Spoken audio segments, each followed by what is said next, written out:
Sheila, you too. Baby, wait. It's not what you think. In my own house with my own sister. The day Cynthia found out her best friend was sleeping with her husband, she was standing in the kitchen frying plantain, and the smell of burning oil never left her memory again. She had noticed the signs. She just refused to believe them, because you don't believe something like that about a person you grew up with, a person who braided your hair when your mother was too tired, a person who cried at your wedding, a person whose name you gave to your firstborn daughter as a middle name. You don't believe it until you can't deny it anymore. Cynthia and Sheila had been inseparable since they were 7 years old. Same compound in Warri, same school uniforms, same catechism class, same everything. When Cynthia's father lost his job and they couldn't pay school fees, it was Sheila's mother, Mama Sheila, that fat, loud woman with the big hat, who paid quietly and told nobody. When Sheila's brother died in a road accident, Cynthia slept at their house for 2 weeks, holding Sheila through every night. That was the kind of friendship they had. The kind people point to and say, "See those two, that is real love." But love has a way of being tested, and some people fail the test without shame. Cynthia had married Stanley 4 years ago. Big wedding, St. Augustine Cathedral, 300 guests, Asoebi in deep burgundy and gold. Sheila was chief bridesmaid. She gave the toast at the reception and made everyone cry with how beautifully she spoke about Cynthia. "This woman," Sheila had said into the microphone, voice breaking, "has been my sister, my mirror, my safe place. Stanley, if you ever hurt her, you will answer to me first." The guests clapped. Stanley laughed. Cynthia wiped her eyes. Nobody laughed now. It started with small things. Stanley coming home late with new excuses. His phone always face down on the table. A faint perfume on his collar, not Cynthia's brand. She noticed. She asked. He denied. She pushed. He called her insecure. Then one Thursday afternoon, Cynthia's neighbor, a nosy woman named Mama Toby, who Cynthia had always tried to avoid, knocked on her door with something in her eyes that was half pity, half excitement. "I don't want to enter your matter," Mama Toby started, which in Nigerian language means "I am very much about to enter your matter." She showed Cynthia a photo on her phone. Stanley's car, parked outside Sheila's apartment building, at 11 p.m. on a Wednesday, 3 times in 1 month, 3 different Wednesdays. Cynthia looked at the photo for a long time. Then she went back to her kitchen and stood over the frying plantain like nothing had happened. She stood there even as the oil began to smoke, even as the plantain began to burn. She just stood there, staring at nothing, while her whole world rearranged itself into something she no longer recognized. That evening, she called Sheila. "Come and eat, I cooked." Sheila came. She sat at Cynthia's table. She ate Cynthia's food. She laughed at Cynthia's jokes. She hugged Cynthia goodnight. And Cynthia looked her in the eyes, her sister, her mirror, her safe place, and saw guilt wearing the face of innocence. That was the night Cynthia decided she would not cry. Not yet. First, she would know everything. Then she would decide what to do with the truth. To understand how Sheila could do this, you need to understand where Sheila came from, and more importantly, where she believed she was going. Sheila had always been the prettier one, everyone said so, and they didn't even try to whisper it. Sheila fine past her friend though. That Sheila, if she had money to match that face, She had grown up hearing it, and somewhere along the line, she had begun to believe that beauty was a currency and that she had been underpaid her whole life.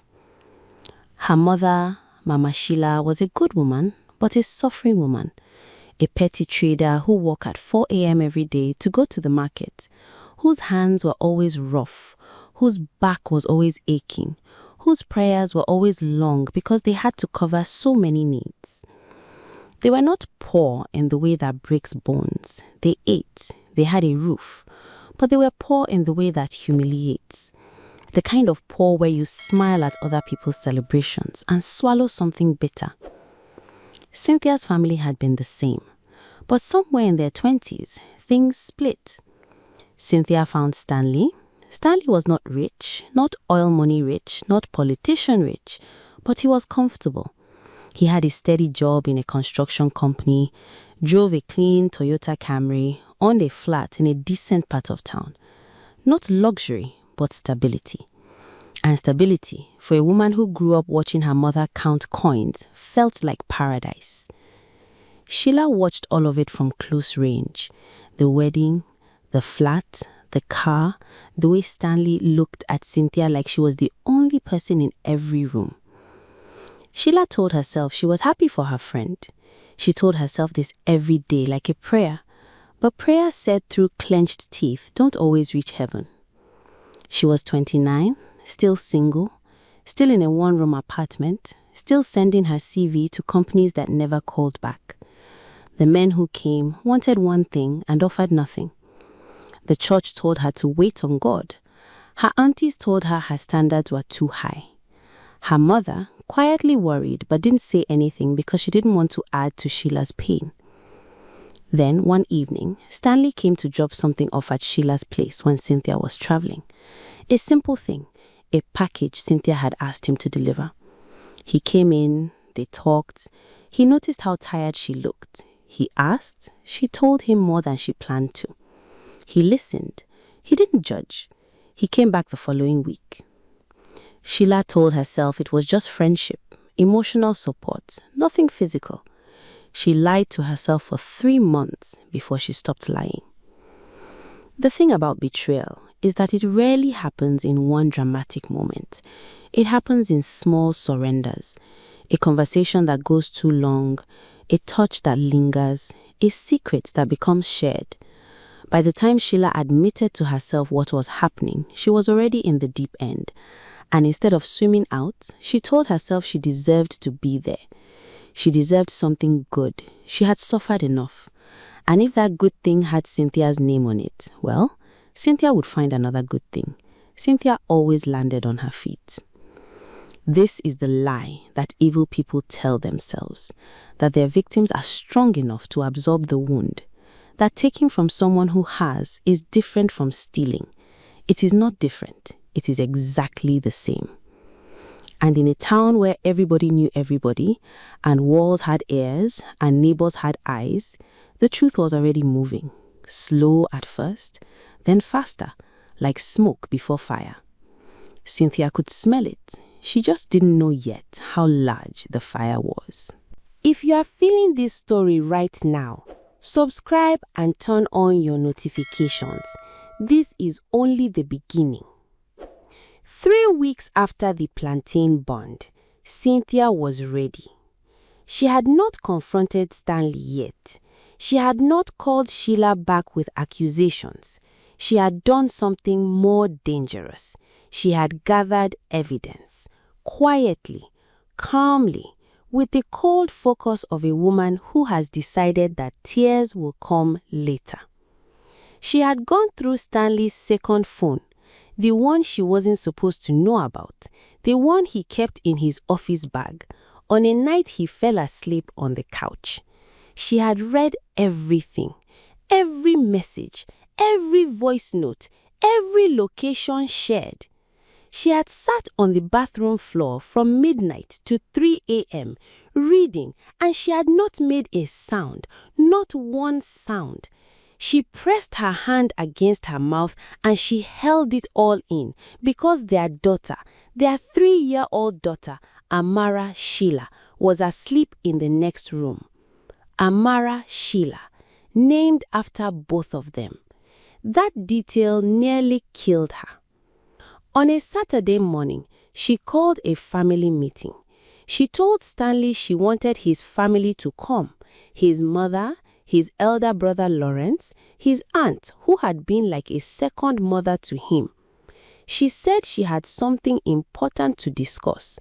Stanley assumed it was about the house extension they had been planning. He came in relaxed, in his Saturday Ankara, smelling of his usual cologne. He did not know that Cynthia had also called Sheila.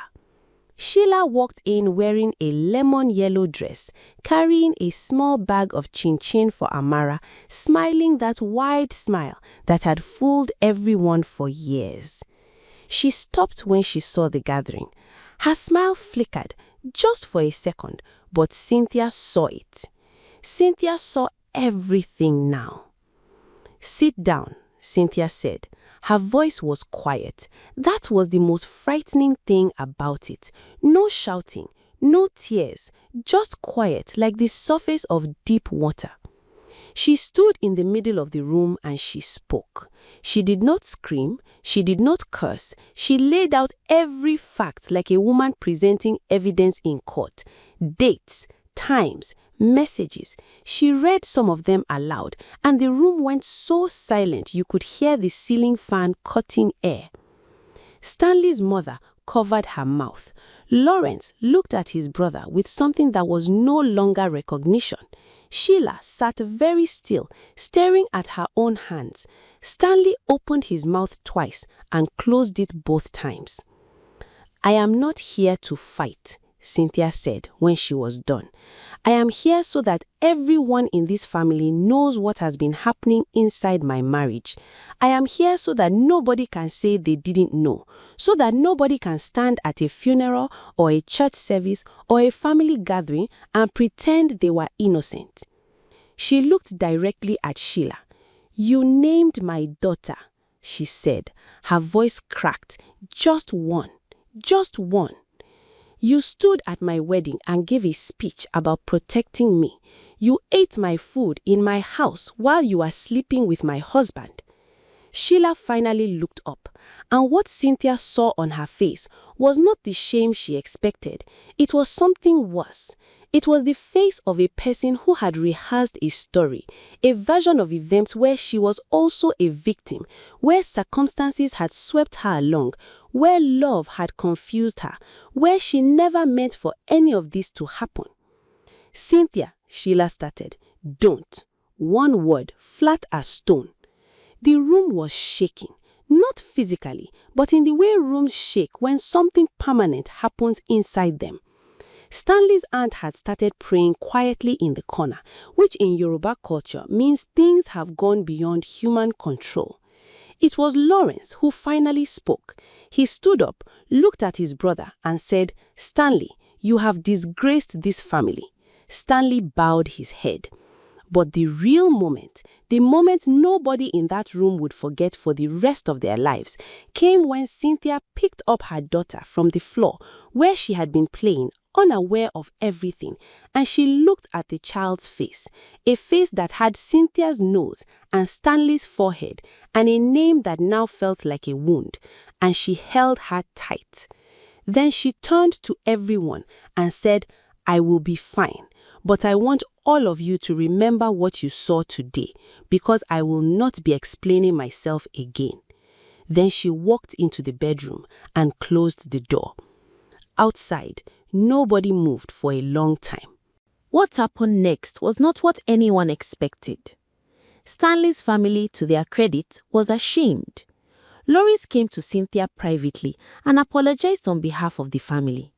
Stanley's mother cried and said she had not raised her son to be this kind of man. There were genuine efforts at family intervention, uncles meeting, prayers being said, a pastor called. But Sheila's side of things was different, because Sheila had family too, and Sheila had a church. Their church was one of those big Pentecostal assemblies that packed 3,000 people every Sunday. Bright lights, powerful choir, the kind of pastor who wore suits that cost more than most members' monthly salaries. The church where everyone knew everyone, where reputation was everything, where women's worth was measured in how neatly their lives were arranged. Cynthia and Sheila both belonged to the women's discipleship unit. They both served, they both gave, they had both been commended from the pulpit. When the story broke, and in a community like theirs, stories always broke, The church's reaction was its own special kind of cruelty. The pastor called both women in, separately. To Cynthia, he said, "Sister Cynthia, we will be praying with you and Stanley for reconciliation. Marriage is a covenant. We do not throw away covenants." Cynthia looked at him. "He slept with my best friend, sir." The pastor nodded slowly. "Yes, and that is a sin, but we must also examine what may have pushed him." Cynthia stood up and left. She did not slam the door. She closed it quietly, the same way she had closed the bedroom door at the family meeting, like a woman who no longer had energy for certain kinds of foolishness. But what they did to Sheila was something else entirely, because around this time, it came out, through the merciless grapevine of the neighborhood, that Sheila was pregnant. 3 months. The pregnancy changed everything in the most painful way. In the church, suddenly, Sheila was the fallen woman, the Jezebel, the home wrecker. Members who had smiled at her on Sundays for years began to look away in the corridors. Women who collected offering with her now whispered when she passed. Someone left a printed note in her Bible one Sunday. She didn't tell anyone what it said, but she came home and didn't eat for 2 days. The same pastor who had told Cynthia to examine what she may have done to push Stanley away stood at the pulpit and gave a sermon about strange women who destroy homes without mentioning names, but looking in a direction that 300 people understood perfectly. Sheila's mother, Mama Sheila, that fat, loud woman with a big heart, sat in that church and heard that sermon about her daughter. She sat very still. She did not cry in the building. She waited until she got home. Then she sat in her small kitchen that smelled of firewood and fried fish, and she cried the kind of cry that old African women cry. Silently, deeply, like something being wrung out from the inside, because she had worked her whole life to give her daughter a future, and now the child's name was being used as a sermon illustration. Cynthia heard about the note in the Bible. She heard about the sermon, and something complicated moved through her, because this was the woman who had betrayed her, who had broken something in her life that could never be fully repaired. She should have felt satisfied. She didn't. She felt sick, because she knew in her bones that the church was not protecting her. It was not standing for righteousness. It was doing what it always did, punishing the woman who could be seen while protecting the institution that couldn't afford to be questioned. Stanley still attended church. He sat in his usual seat. He shook hands. People patted his back and said, "Brother, we are standing with you." His sin was a struggle. Sheila's sin was a spirit. Cynthia stopped attending, not with drama, just quietly stopped going. One Sunday morning, she put Amara in her best dress, and instead of church, she took her to the park. They bought ice cream, they watched birds. Amara laughed at something, and the laugh was so pure, so untouched by all the adult ugliness around her, that Cynthia sat on that bench and finally let herself cry. Not for Stanley, not even fully for herself. She cried for the girl she had been, the one who believed in forever friendships and honest men and churches that told the truth. Then she wiped her face, bought her daughter another ice cream, and decided it was time to build something new. The divorce was not easy. It was never going to be easy. Stanley fought it at first, the way men fight things when they realize the consequences are real. He came with apologies. He came with roses, which Cynthia found almost comically wrong-footed. He came with his mother, who cried and begged and invoked God and tradition and the welfare of Amara. He came with a marriage counselor from the church who Cynthia had never met before and who kept using the phrase season of testing. Cynthia was patient through all of it. She let people talk. She let people pray over her. She gave everyone their chance. But she had made her decision on that bathroom floor at 3 a.m., reading messages in the dark, and no amount of roses or counseling or tradition was going to reach back in time and change what had been done to her. The divorce went through. She kept the flat. Lawrence made sure of that. pushing hard within the family to ensure his brother didn't leave Cynthia with nothing. Stanley moved into a rental. He paid child support without trouble, at least in the beginning, perhaps because he still carried enough shame to behave. But life for Cynthia was not suddenly easy just because she had made the right decision. Right decisions are rarely comfortable. She was 31, divorced, with a 3-year-old daughter, working a mid-level administrative job that paid enough to survive, but not enough to breathe. Her mother was supportive but tired. The older woman had her own health problems and couldn't help much beyond words. Some friends rallied. Others disappeared, the way people disappear when your story becomes inconvenient to their idea of how life should work. There were nights, too many of them, when Amara was asleep and the flat was quiet, and Cynthia sat with a cup of tea gone cold and felt the full weight of loneliness. Not the kind that looks dramatic, the ordinary kind. The kind where you cook a whole pot of soup and realize halfway through that it's too much for just 2 people. The kind where something funny happens and you reach for your phone to tell your best friend and then you remember. That was the grief nobody talked about. Not the marriage, the friendship. Because for all that Stanley had done, and he had done plenty, it was Sheila's betrayal that sat deeper. You can prepare yourself somewhere in your mind for a husband to disappoint. Men disappointing their wives is a story as old as the first garden. But your best friend, your sister, the person who knows your fears, your embarrassing stories, your worst moments and chose to stay, that kind of person turning on you splits something that doesn't heal the same way. Cynthia grieved it like a death. Meanwhile, Sheila's life was unraveling in real time. Stanley did not stand by her. Of course he didn't. He had never intended to leave Cynthia for Sheila. That much became clear quickly. When the pregnancy became public knowledge, he retreated. He sent money once, then twice, then the messages became slower, then they stopped. Sheila had the baby alone, a boy. She named him Martin. Mama Sheila, who had every reason to collapse, didn't. She moved in with her daughter, tied her wrapper tighter, and showed up.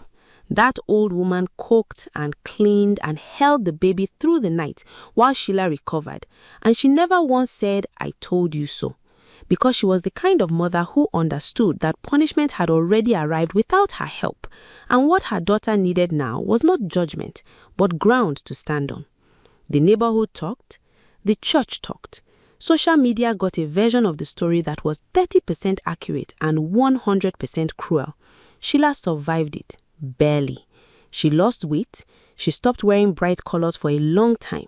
She looked for months like a person standing at the edge of herself. But Martin, small, loud, hungry Martin, with his father's forehead and nobody's guilt, Martin was innocent, and something about holding an innocent thing can pull a person back from the edge. Cynthia heard about the baby through the grapevine. She heard that Sheila was struggling. She heard that Stanley had abandoned them both. She felt something she could not name. It was not forgiveness, not yet, and maybe not ever in the full, clean sense. But it was something adjacent, a kind of tired recognition. 2 women, 1 man, and a whole community that had punished both of them, while the man straightened his tie and kept moving. Cynthia didn't call Sheila. She wasn't ready for that, but she stopped wishing her harm. That felt like enough for now. 2 years passed. Things do not move in straight lines. Life is messier than that. But 2 years is enough time for certain truths to settle. Cynthia enrolled in an evening program, project management certification, something she had been putting off for years because Stanley had always found subtle ways to make her feel that her ambitions were inconvenient. She studied after Amara slept. She revised on weekends. She was the oldest in her cohort by 5 years, and she didn't care at all. She graduated. She got a promotion. It was not a dramatic leap, not overnight success, not the kind of story they tell at motivational conferences. It was the slow, grinding, dignified climb of a woman who decided her life would not be defined by what someone else did to her. She moved to a better flat, 2 bedrooms, one for her, one for Amara. She bought a small dining table she had always wanted, the kind with the dark wood finish. She put a plant by the window. She learned to cook new things. She made new friends, careful ones who were chosen rather than inherited. She was not healed completely. She might never be completely, but she was building, and building felt better than waiting. Amara started school. She was sharp, loud, fearless, a child who had absorbed her mother's quiet strength and translated it into something noisier. Cynthia watched her daughter and felt something she struggled to name. Not happiness exactly, something more durable than happiness. Purpose. Stanley in those 2 years had become a quieter story. He had tried briefly to pursue another woman, a younger woman, someone new to the area, and the relationship had collapsed when the woman discovered what kind of man she was dealing with. He still paid for Amara, still showed up for visits, still performed the minimum of fatherhood. He had aged in ways that had nothing to do with time. Something in him had gone dull. The charm that had once worked on 2 women who loved each other had nowhere to land now.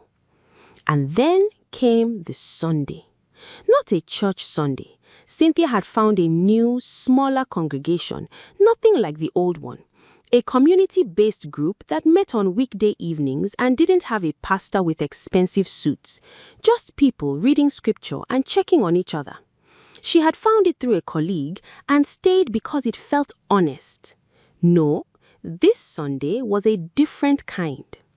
Cynthia was at the market, the main open market, the kind where you bump into everyone eventually, buying tomatoes for a pot of stew.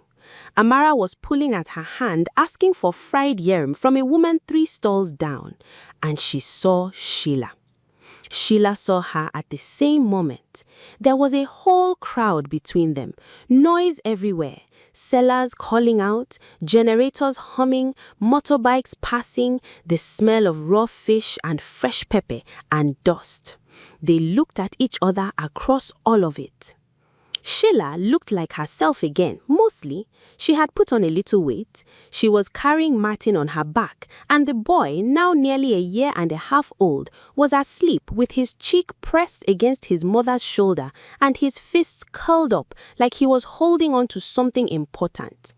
Cynthia looked at that child, then at Sheila. Sheila's eyes were asking something that she had no right to ask, and every human need to ask. They were the eyes of someone who had done a terrible thing and knew it. Not asking to be excused, not asking for pretending, asking only to be seen as still human. Cynthia stood there for a long moment.